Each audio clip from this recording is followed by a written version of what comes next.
देख रहे हैं BRJ टीवी जनता की आवाज़ में। मैं धीरज कनालीला और हमारे सहयोगी कैमरामैन प्रकाश पंडित हैं।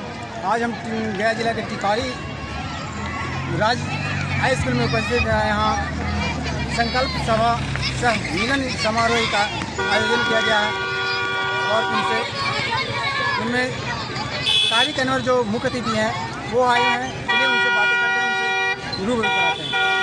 तारिक अनवर जिंदाबाद जिंदाबाद जिंदाबाद तारिक अनवर जिंदाबाद जिंदाबाद जिंदाबाद अली इमाम जिंदाबाद जिंदाबाद जिंदाबाद आनंद शंकर जिंदाबाद जिंदाबाद जिंदाबाद अभय सिंह जिंदाबाद जिंदाबाद जिंदाबाद तारिक अनवर जिंदाबाद जिंदाबाद जिंदाबाद। देखिए फूलों की बारिश देखें आप, कैसे लोग फूल बहा रहे हैं। अपने नेताजी के स्वागत में फूलों की बारिश हो रही है और हमारे जनाब तारिक अनवर साहब चले आ रहे हैं। काफी उमंग है, काफी उत्साह है।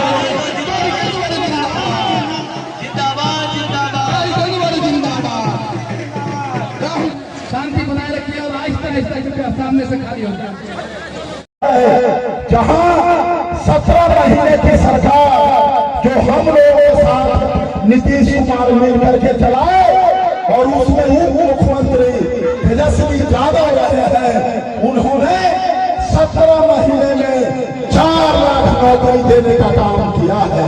2.5 लाख शिक्षकों का, उसके साथ साथ शिक्षक स्वास्थ्य विभाग सहित सभी विभागों में मिला करके 4 लाख नौकरियां देने का काम किया है।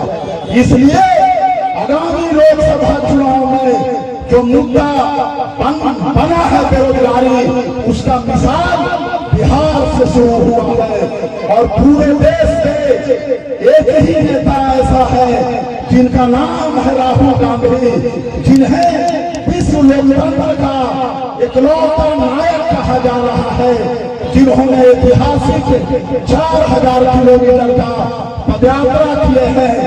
लोग कहते हैं कि देश के सजग, साहसी, संघर्षशील, ईमानदार, कर्तव्यनिष्ठ और आम जन की आवाज जो पूरे देश में नरेंद्र मोदी सरकार के गलत नीतियों का कश्मीर से कन्याकुमारी तक, पूरब से पश्चिम तक, उत्तर से दक्षिण तक एक नेता केवल और केवल राहुल गांधी है, जो कि उनके गलत नीतियों का विरोध कर रहे हैं। सारे लोग डर गए हैं, लेकिन राहुल गांधी न डरे हैं न झुके हैं।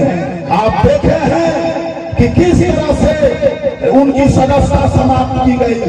अंत में सुप्रीम कोर्ट से उन्हें न्याय मिला, सुप्रीम कोर्ट ने उनकी सदस्यता बहाल की और कैसे कैसे उनका जो सरकारी आवास था उसे किस तरह से खाली कराया गया है।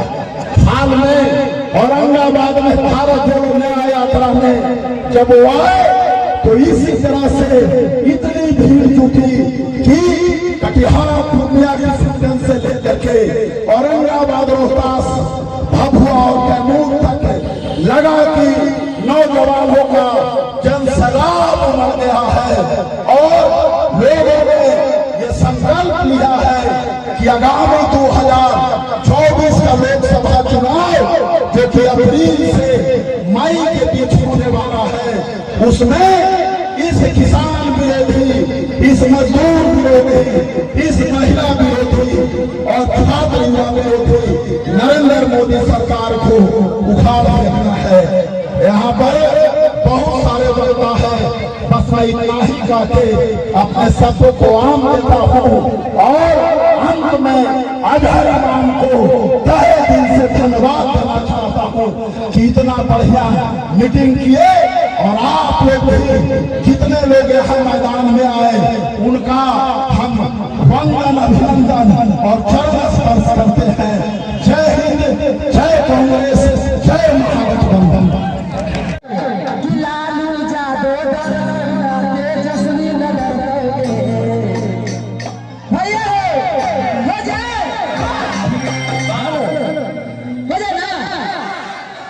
रात के झंडा कैसे पहनोगे,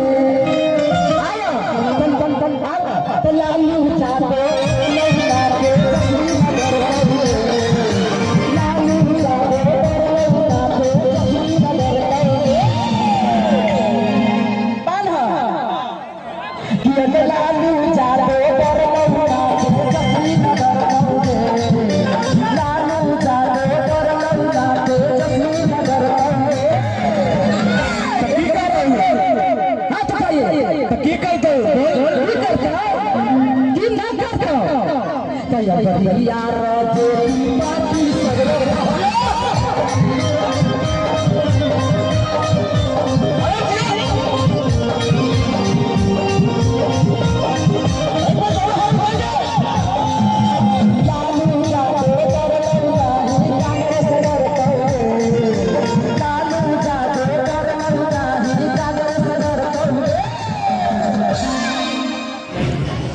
कांग्रेस ही एक ऐसी पार्टी है या इंडिया गठबंधन ही एक ऐसा गठबंधन है जिसके माध्यम से हम नए राज्य की समस्या और एक देश की समस्या उसका समाधान कर सकते हैं।